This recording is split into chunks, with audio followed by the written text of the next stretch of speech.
My topic is sports-related groin injuries. It is the 70% of the total sports injuries. Why we are calculating, taking the data. See, just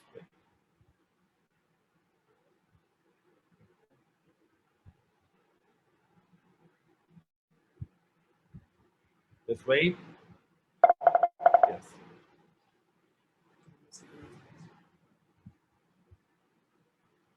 See, before starting the, are you audible to me? Are you audible to me? Yes, sir. Yes, sir. Yes. Can you Please carry on. can you see the PowerPoint? Yes, yes. Yes. Before starting the section, some conditions I am presenting. A 16-year-old gymnastic complained of groin pain that is exacerbated during practice. The pain is localized to the groin area and does not radiate down to her leg. She denies any back pain and she is concerned that her range of motion of hip joint has reduced over a past of 6 months. That is one condition. Another condition is a 18-year-old male athlete presented with groin pain. On examination, 90-degree flexion of hip joint and internal rotation and adduction increase the pain. Our diagnosis and management. The third one is a 19-year-old footballer presented with a groin pain exacerbated on passive adduction and restrictive adduction. Passive abduction and restrictive adduction. Diagnosis and management. A 21-year-old hockey player presented with pain over the pubis. On examination, making the patient flex his knee at 90 degree and keeping a pillow in between the knee and ask him to press the pillow with the knee that aggravated the pain. What is the condition and management? So these are the common situations we are facing in the sports persons. So introduction to the groin pain affects 7% of all sports injuries. There is a difficulty in diagnosis as there is a wide variety of differential diagnosis. The muscle-related problems are there, bone-related problems are there, tendon-related problems are there, and nerve-related problems are there. There is a wide variety of differential diagnosis. Therefore, multidisciplinary approach for its management has been recommended.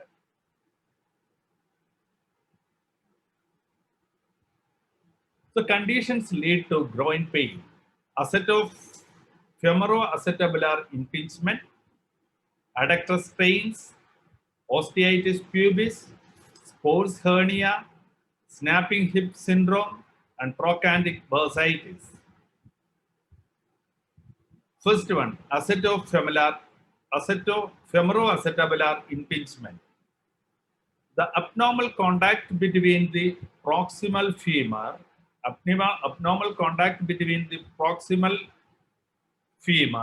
and the acetabulum. Two types are there, pincer type and cam type. Pincer type and cam type and mixed type is also there. This is a normal one. So what is the cam type of femoral-acetabular impingement? The enlarged femoral head neck junction. The enlarged femoral head neck junction, decreased socket of the acetabulum. Enlarged femoral head neck junction and decrease the acetabular socket. So that is what is called the cam type femoral-acetabular impingement. That is the reason for the cam type of femoral-acetabular impingement. On examination, pain with flexion and internal rotation. Pain, if the patient is asked to flex his hip joint and do the internal rotation, the pain will aggravate the groin region. So, the anterior superior labral trias and cartilage delamination are the main reason for this condition. Anterior superior labral trias and the cartilage delamination. So, calm type of femoroacetabular impingement, the enlarged femoral head neck junction, otherwise we can say it as pistol grip and decreased offset. Pain with flexion and internal rotation, anterior superior labral tears and the cartilage delamination is the pathological condition in this one. What are the clinical features? The patient usually present the pain to the thigh, buttock, groin, worsen with flexion. Usually the pain is to the thigh, buttock or groin, and that will be worsened with flexion. On examination, ask the patient to lay down on a flat surface and flex his hip to 90 degree and gently do the internal rotation and the adduction movement. That will aggravate the pain at the groin region. On examination, ask the patient to ask on the table and flex his hip to 90 degree and do the internal rotation and adduction. That will aggravate the pain at the region of the groin. Radiological features, there will be a flattened femoral head or pistol head deformity of the femoral head. Flattened femoral head and pistol head deformity of the femoral head. So another one is pincer type. That is the contact between the acetabular rim. That is the contact between the acetabular rim and the normal head junction. So the deep socket and the normal femoral head neck junction. That's it. That is the pincer type. There will be a deep socket. Focal anterior coverage of the acetabulum. And the acetabular retroversion, degenerative labrum, and countercoagulation. That means at first the femur head hit the posterior aspect of the acetabulum and it countercoagulates the anterior region, and there will be the injury to the ligaments and the labrum. So pincer type, contact between the anterior acetabular rim and the normal head junction.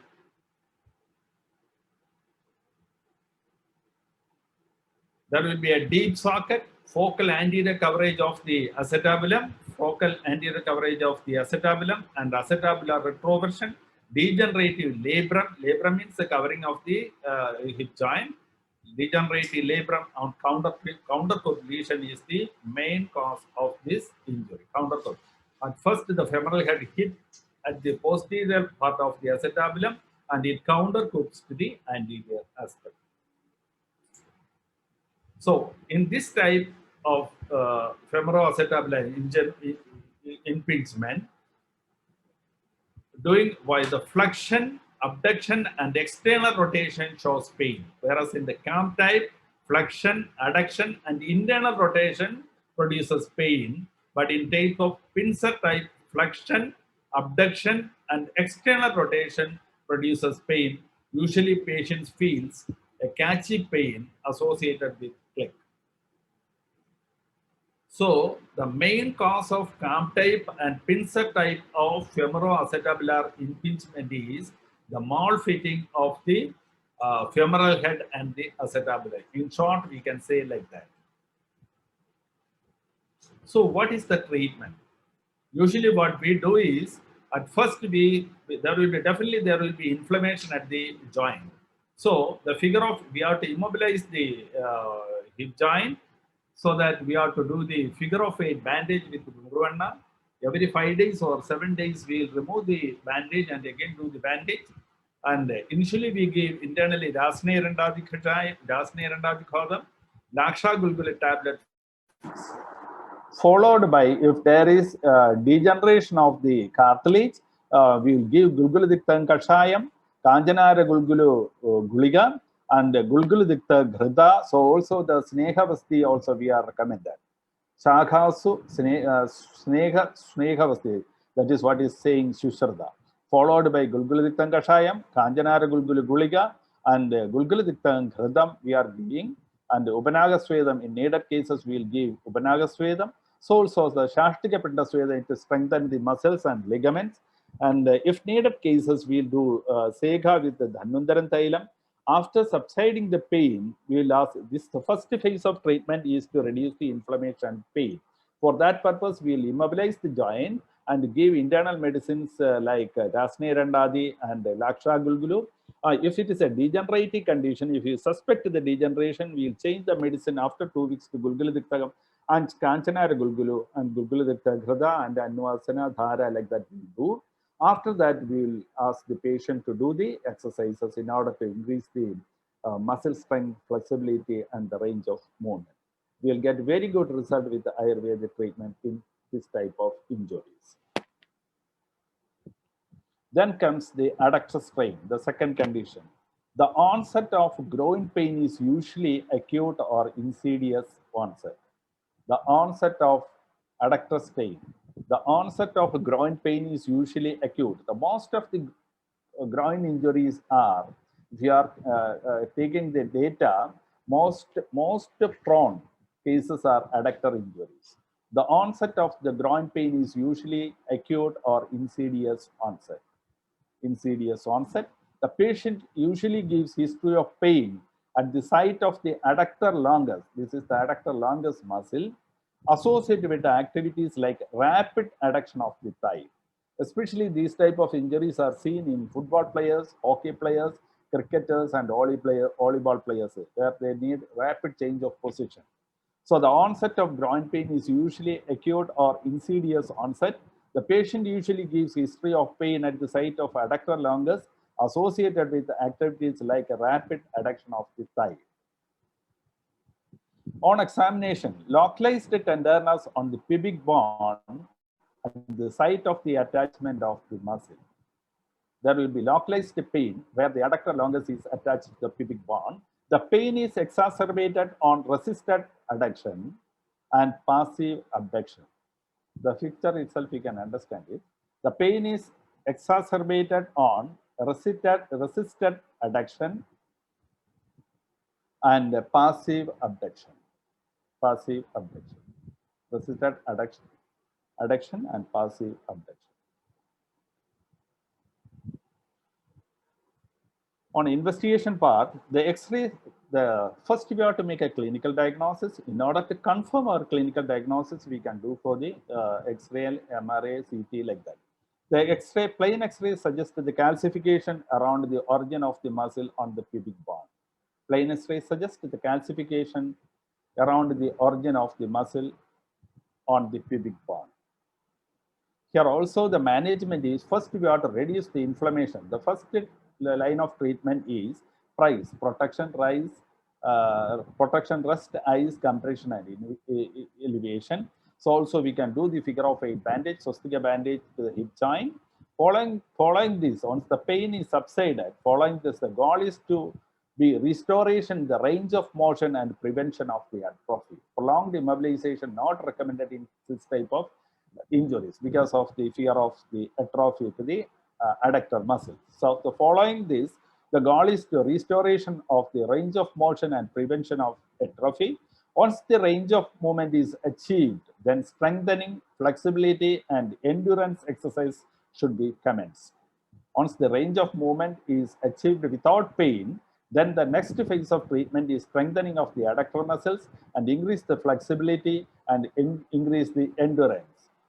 Endurance will recommend. For that purpose, for the endurance, in order to increase the endurance, Ashwagandha Churna we can give. So also Kapikasi Churna, so also our Rasayanas also we can give. Refractory cases should be managed surgically. So another condition is osteitis pubis.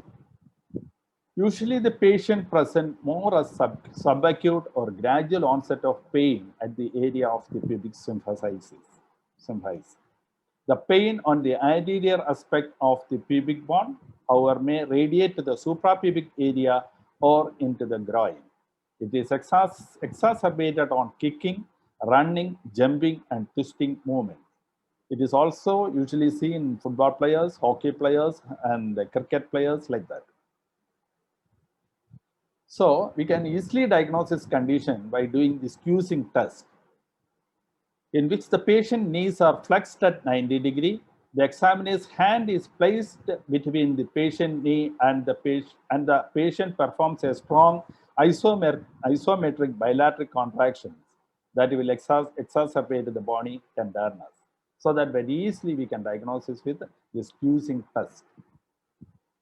The investigation, we can see the widening of the pubic symphysis, irregular contour on the articular surface or the periarticular sclerosis, radionucleotide bone scan, increased uptake over the pubic tubercle, CT display the bony abnormalities. In needed cases, if you want, we can do the MRI also, where we can see the bone marrow edema in the body of the pubis. So management is first line is first phase, second phase, and third phase. First phase, we will do the figure of 8 bandage and give Dasnirandadi Kashaya and Laksha Gulgulu. And on the second phase, we will give Gulgulu Kashaya and Kanjanara Gulgulu. And third phase, we will ask the patient to do the active and passive exercises. So also, in needed cases, we can do the Shashtika Pinda Sweda Sega like that. So also Snega was also recommended according to the condition of the patient. So another condition is forced hernia. It is actually not a true hernia. It is actually not a true hernia, but it derives its name from the fact that it mimics the same signs and symptoms of that of the inguinal hernia. That is what is forced hernia. The prevalence is about 20% in soccer players. Sports hernia, mainly seen in soccer and hockey players. When there is hyperextension of the abdomen and adduction of the leg, hyperextension of the abdomen and adduction of the leg, resulting in the micro tears in the rectus abdominis and adductors.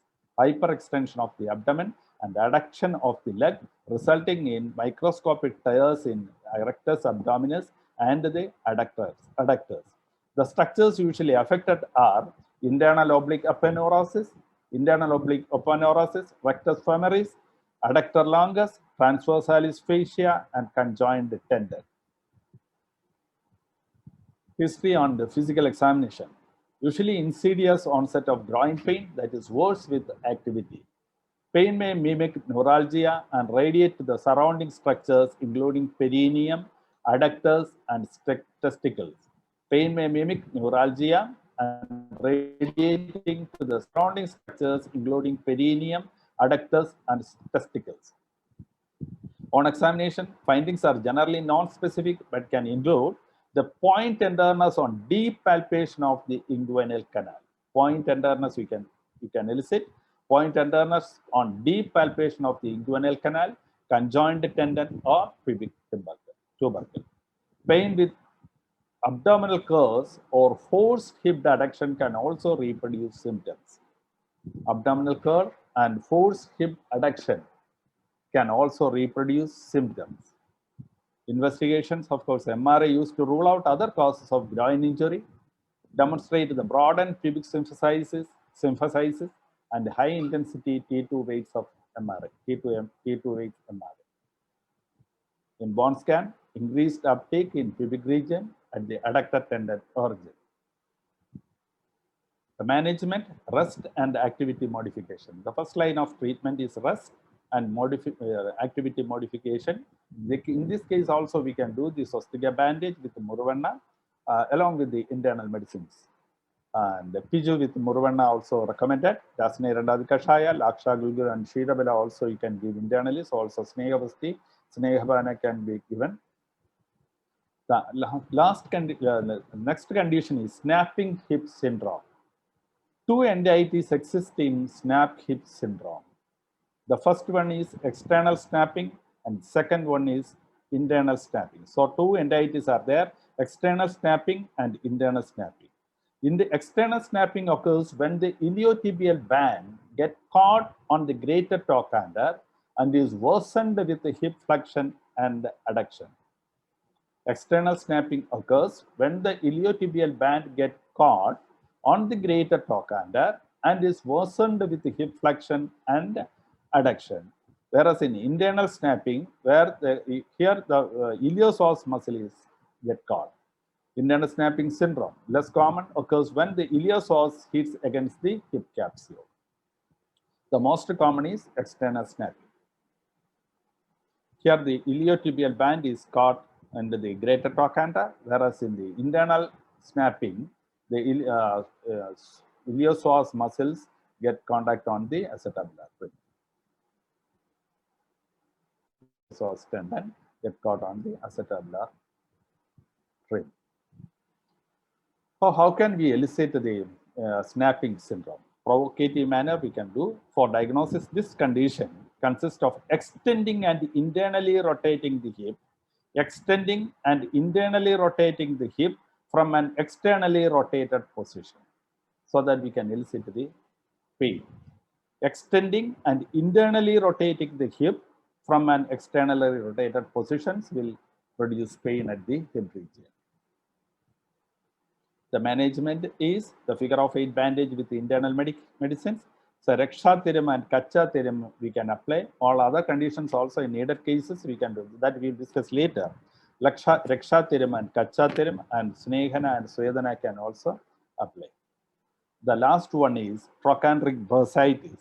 Trochanteric bursitis is an inflammation of the bursa overlying the greater trochanter. Overlying the greater trochanter. More common among the young females, especially in long runners. On examination, complaints of pain directly over the greater trochanter. Deep palpation of the greater trochanter will produce pain. So, these are the groin conditions. Same, the treatment preventive aspect I am saying what we are doing in sports persons is the massage. First one is the preventive aspect, we will do the sports massage. 3 types of massages are there: Sugha Tirima, Raksha Tirima, and Kacha Tirima. Sugha Tirima is for Swastha, for preventive aspect. So Raksha Tirima is for a particular injury or muscle wasting like that. So Kacha Tirima for sports to enhance the performance. So 3 types of massages we are performing: Sugha Tirima, Raksha Tirima, and Kacha Tirima. Sugha Tirima is for Swastha, and Raksha Tirima is for the specific disorder, and the Kacha Tirima is for the sports persons to enhance the performance. So 10 types of massage techniques are there. That is Anilepanam, Avapedanam, Pedanam, Ulkarshanam, Ulveshtanam, Paripedanam, Karshanam, Ladaveshtanam, Sandhijalanam, and Aksharathirima. So based on the strength of applying force, Arakhana, Mukalkhana, Onkhana force we are applying for the massage. Where Arakhana, the skin and the subcutaneous tissues are benefited. In Mukalkhana, skin and subcutaneous tissue and fascia and muscles are benefited. And Onkhana force, the hard massage where the effect is extended up to the bones. So 10 types of massage techniques are there. First one is Anulebana. Here you start the massaging from the origin to the insertion of a group of muscles in a compartment. Example, flexor or extensor compartment of arm or forearm, without compressing the vascular compartment. So Avapedanam, here you start massaging from origin to insertion of a single muscle, either giving Onkhana or Mukalkhana according to the requirement. Pedana, bony hard massage to a group of muscles. The third one is Pedana, that is a hard massage. So Ulkarshana, giving stroke from below up and from above down in a sequential way. From above below and from down to above. Udveshtanam, similar to circular massage of upper and lower limb. Udveshtanam. Paripedanam means painful hard massage. Painful hard massage. Karshana means massaging along and against the direction of the blood flow. Karshana means massaging along and against the direction of the blood flow. Ladaveshtanam, initiating the massage from the most distal portion of the body and slowly moving till the middle and then moving laterally from there. That is Ladaveshtanam. And Sandhijalana, moving a particular joint in all possible directions to enhance the joint movement. That is Sandhijalana. Aksharathirima, identifying the pain point and giving pressure to that point using fingertip. So prevention of the muscle injury, warm-up is very important. Warm-up prior to the matches and training will decrease the muscle injuries because the muscle become more extensible when the tissue's temperature increases by 1 or 2 degrees. A good warm-up should last about 20 minutes, starting gently and finishing at full pace activity. Recovery after training sessions and matches can be enhanced by performing a cool down, which is thought to help the muscles get rid of waste product. So pre-event massage and pre-event warm-up is essential for prevention of the injuries in sports. Prevention of muscle strength allows, so what is the importance of stretching? Muscle strength allows a player to carry out match activities in a controlled manner and decreases the uncoordinated movements which can lead to injury. Tight muscles are associated with the strains, and stretching is therefore practiced to maintain muscle strength and prevent muscle injury. So diet has also a very good important role in muscle injuries. If the player's diet is high in carbohydrate in 48 hours before a match, there will be adequate supply of energy which is necessary for muscle contraction.